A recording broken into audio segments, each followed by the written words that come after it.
अस्सलाम वालेकुम स्टूडेंट्स, आज हम लोग जो है वो टॉपिक जो है वो डिस्कस करेंगे। हमारे पास अगर हमने पैरेलल प्लेट कैपेसिटर लिया हो और उसकी कैपेसिटेंस हमने फाइंड करनी हो तो उसको किस तरह से फाइंड कर सकते हैं। क्या वैक्यूम में और मीडियम में कैपेसिटेंस सेम रहती है, क्या इसमें कोई डिफरेंट चीज़ें हैं कि नहीं, तो इन दोनों चीज़ों को हम लोग डिस्कस करेंगे। हमारे पास मीडियम में और वैक्यूम में कैपेसिटेंस का क्या फार्मूला होता है और किस तरह इसको हम लोग इस्तेमाल करते हैं। सबसे पहले तो हमने लास्ट टाइम डिस्कस किया था हमने कैपेसिटर क्या होता है। ऐसा डिवाइस के जो चार्जेस को स्टोर कर सकता है उसको हम कहते हैं हमारे पास ये कैपेसिटर है।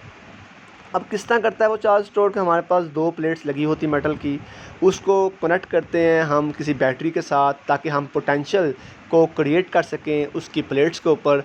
जो सी प्लेट्स आपने जिस पोटेंशियल के साथ लगाई होगी, चाहे वो हाई पोटेंशियल है चाहे वो लो पोटेंशियल है, तो वही चार्ज जो है उस प्लेट्स पे आ जाएगा।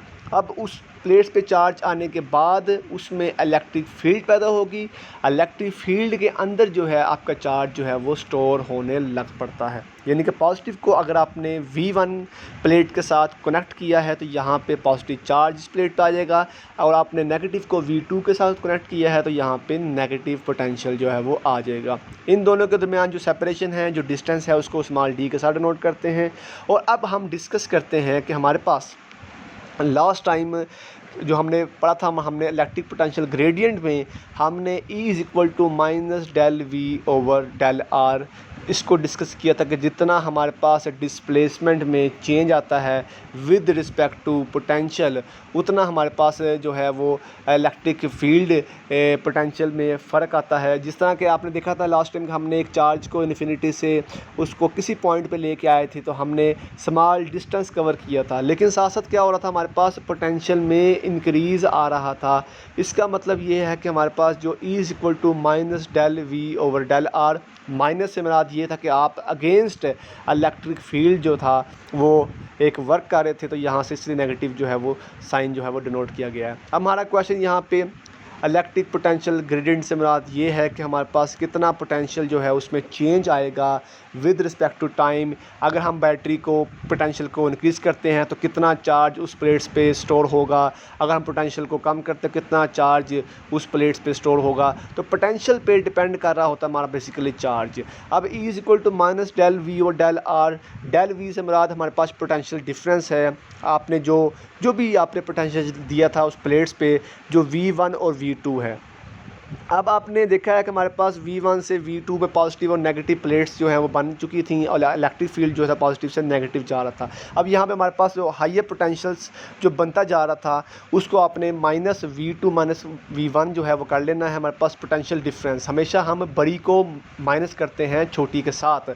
हमेशा पोटेंशियल का फ़र्क इसलिए आता है कि आपके पास बैटरी में पोटेंशियल का फ़र्क है।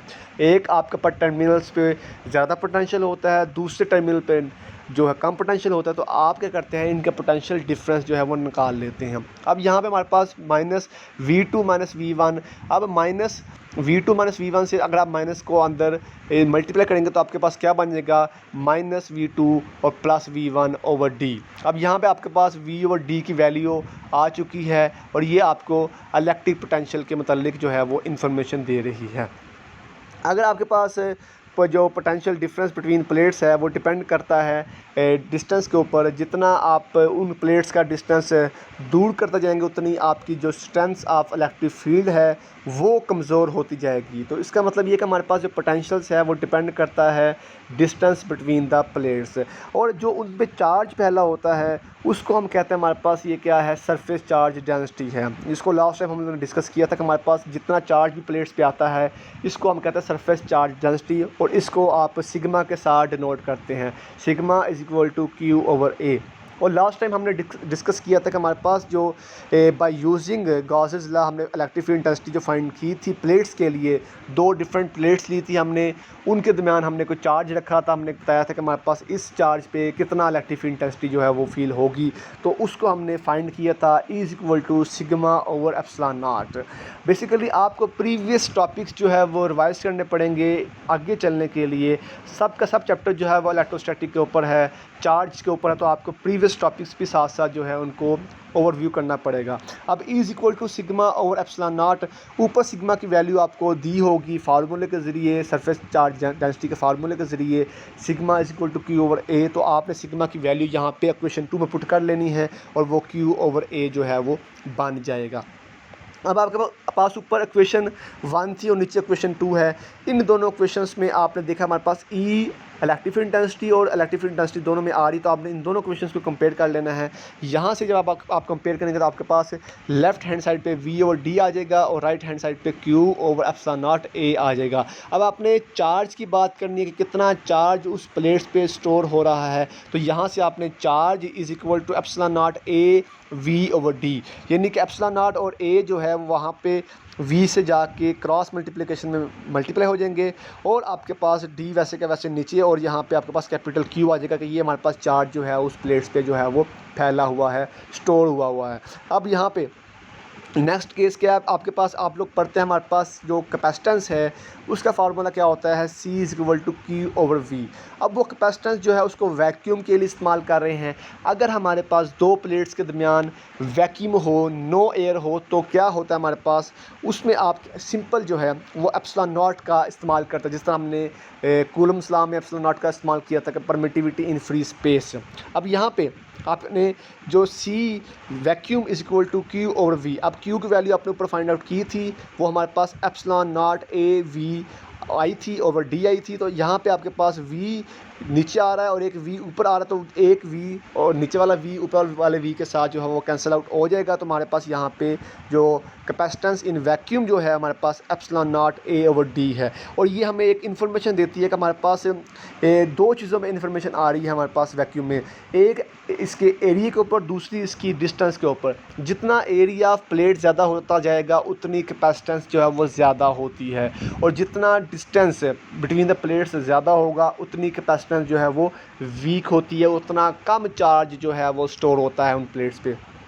अब देखें जी, हमारे पास ये आपने जो फार्मूला है इसको आपने याद कर लेना है, और इसके बाद हमने नेक्स्ट केस में क्या करना है कि हमने इसको मीडियम के लिए इस्तेमाल करना है। मीडियम से मुराद आपने कोई भी इंसुलेटिंग मीडियम रखा है। अब बेसिकली हमारे पास वैक्यूम में मीडियम में क्या फ़र्क है कि वैक्यूम में हमारे पास एयर होती है, और हम अक्सर का जो कैपेसिटर लेते हैं उसमें हम वैक्यूम नहीं लेते, क्योंकि क्या होता है अगर हम वैक्यूम लेते हैं तो हमारे जो कैपेसिटर्स होते हैं उनमें स्पार्किंग शुरू हो जाती है।